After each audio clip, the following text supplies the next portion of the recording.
পছন্দই আমি তাকে বিয়ে করি। আমার সাথে যদি বিয়ে না করিস তাহলে তোকে মেরে ফেলবো। লক্ষ্মী যখন মুখ থেকে কাপড়টা সরালো তখন তারা ভয় পেয়ে গেল। লক্ষ্মীর মুখটা কত বিবর্ণ।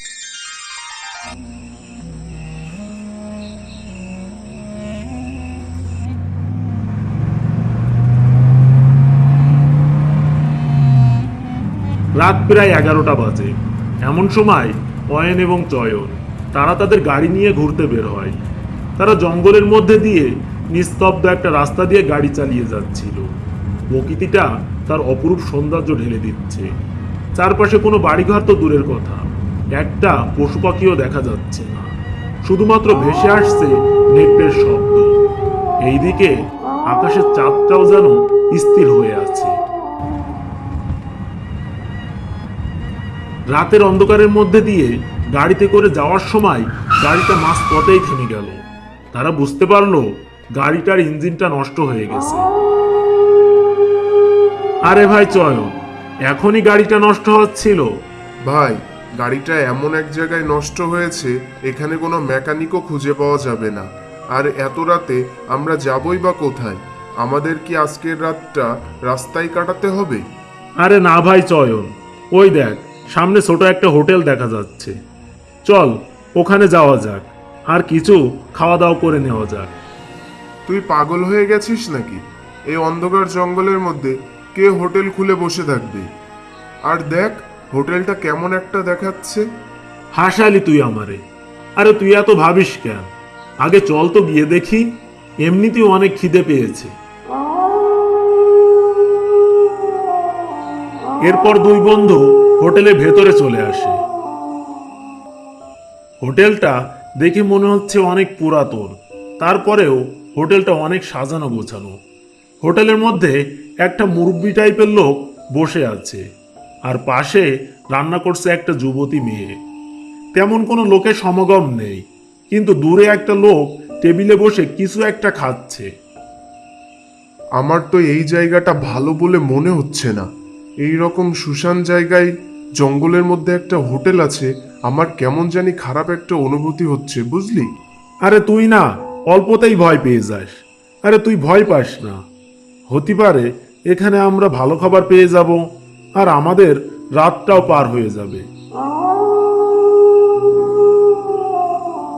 হঠাৎ করে আমাদের কথার মাঝে ওই বুড়ো লোকটা এসে আমাদের বলল, এসো সাহেব, এসো, কি খাবেন? এখানে ভালো খাবার পাওয়া যায়, আর এই হোটেলের চা তো খুবই মজাদার। একবার খেলে বারবার খেতে ইচ্ছা করবে। চাচা, এত রাতে এই জায়গায় এমন একটা হোটেল চলে কিভাবে? আর এই হোটেলের নাম হরির হোটেল কেন? এই হোটেলের নামের কথা সবাই জিজ্ঞাসা করে, কিন্তু সকাল হলেই সবাই ভুলে যায়। সকাল হলে ভুলে যাই কেন? আর এর মানে কি? চয়ন, তুই ঠান্ডা হবি? এবার তো থাম, সব জায়গায় গোয়েন্দা করিস তুই। সাহেব, এবার তোমরা জায়গায় গিয়ে বসো, আমি তোমাদের জন্য খাবার নিয়ে আসছি। বুড়ো লোকটি হোটেলের মধ্যে চলে গেল। অয়ন আর চয়ন টেবিলে গিয়ে বসলো। এমন সময় একটা মেয়ে খাবার নিয়ে তাদের সামনে আসলো।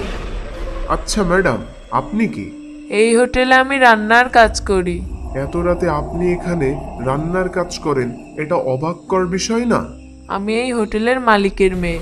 আমি এখানে রান্নার কাজ করি আর এখানেই থাকি। ওহ, ওই যে বুড়ো লোকটা ছিল, তার মেয়ে আপনি? হ্যাঁ, ঠিকই ভেবেছেন। এই নিন আপনাদের চা, আর এই নিন গরম গরম পুরি, খেয়ে নিন। বন্ধু অয়ন, এই মেয়েটার দেখে অদ্ভুত বলে মনে হচ্ছে না? আমার তো এখানকার পরিবেশটা কেমন অদ্ভুত মনে হচ্ছে। যেহেতু এসে গেছি, তাহলে খেয়ে দিয়ে যাই। বাহ বাহ বাহ, খাবার তো অনেক সুস্বাদু। একটু গালে দিতেই যেন শরীরের সব ক্লান্তি দূর হয়ে গেছে। কে বানিয়েছে এই খাবার? তুমি না ওই বুড়ো কাকা? চয়ন, তুই সব সময় মজা করিস।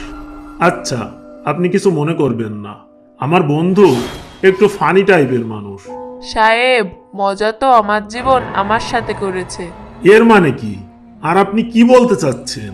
আপনার দেখে আমার ভালো মানুষ মনে হচ্ছে, এই জন্য। আর কোনো কথা না বলে মেয়েটা ভিতরের দিকে চলে গেল। দেখেছিস দেখেছিস তুই কি ধরনের কথাবার্তা বলছে ওই মেয়েটা? এখানে আমাদের আর থাকা ভালো হবে না মনে হচ্ছে। তাড়াতাড়ি সকালটা হলেই ভালো হয়, আর আমরা চলে যেতে পারলেই বাঁচি। আর তাদের কথার মাঝেই ওই বুড়ো লোকটা চলে এসে বলে, আজ আমার মেয়ের বিয়ে, তোমরা খাবার না খেয়ে এখান থেকে যেতে পারবে না। কি মানে? বিয়ে? কিসের বিয়ে? তারপরেও আবার তোমার মেয়ের বিয়ে? তোমার মেয়ে এতক্ষণ ধরে তো এখানেই ছিল, আর এখানকার পরিবেশটা দেখেও তো মনে হচ্ছে না তোমার মেয়ের বিয়ে হবে। আর তখনই লাল কাপড় পরে লক্ষ্মী সেখানে চলে আসলো। কিডা বলেছে আজ বিয়ে নাই?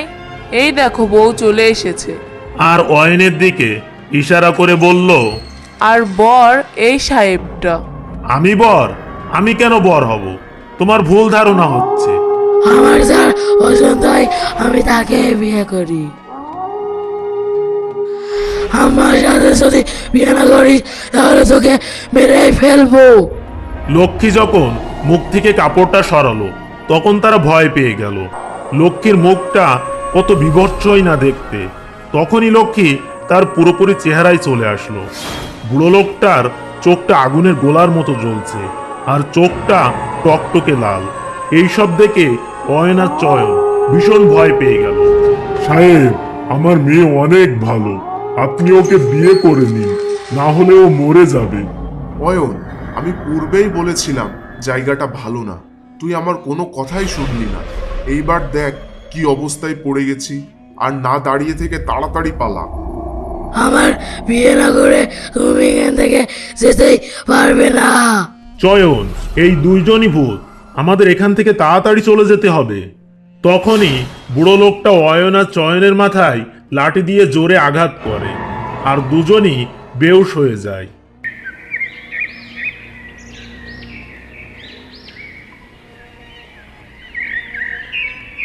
সকালে যখন হুঁশ ফেরে তখন তারা দেখে হোটেলের জায়গায় ভাঙা একটা পরিত্যক্ত হোটেল। আর তখনই পেছন থেকে একটা লোক এসে বলে, আমার নাম রামু। যখনই আমি পাশ দিয়ে যাচ্ছিলাম তখন তোমাদের এই অভিশপ্ত হোটেলের সামনে বেহুশ অবস্থায় পেলাম।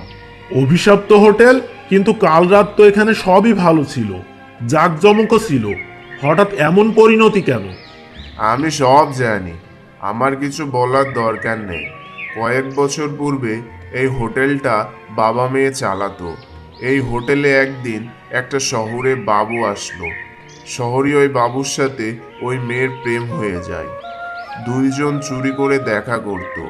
ওই মেয়েটা যখন শহরে বাবুর সাথে বিয়ের কথা বলে তখন ছেলেটা রাজি হয়ে যায় আর বরযাত্রী আনার জন্য ওয়াদা করে। কিন্তু যেই দিন বিয়ে ছিল ওই দিন আর ওই ছেলেটা আসেনি, কারণ ওই ছেলেটা ওই হোটেলের মেয়েটার সাথে বেইমানি করে। রাগে ক্ষোভে মেয়েটা হোটেলটা জ্বালিয়ে নিজেও পুড়ে মরে, সাথে বাবা বাঁচাতে গিয়ে বাবাও মারা যায়। ওই দিনের পর থেকে ওই হোটেলে বাবা মেয়ের আত্মা ঘোরে, আর রাতে কেউ আসলে তাদের মেরে ফেলে। তোমাদের কপাল ভালো যে তোমরা বেঁচে গেছো। দিন থাকতেই বেরিয়ে পড়ো, কারণ এই হোটেল শুধু রাতেই খোলে। রামু তাদের গাড়ি ঠিক করে দেয়, আর তারা তাদের গাড়ি নিয়ে সেখান থেকে চলে আসে। ওর পর থেকে অয়ন আর চয়ন কোনোদিনই ওই রাস্তায় ঘুরতে বের হয়নি।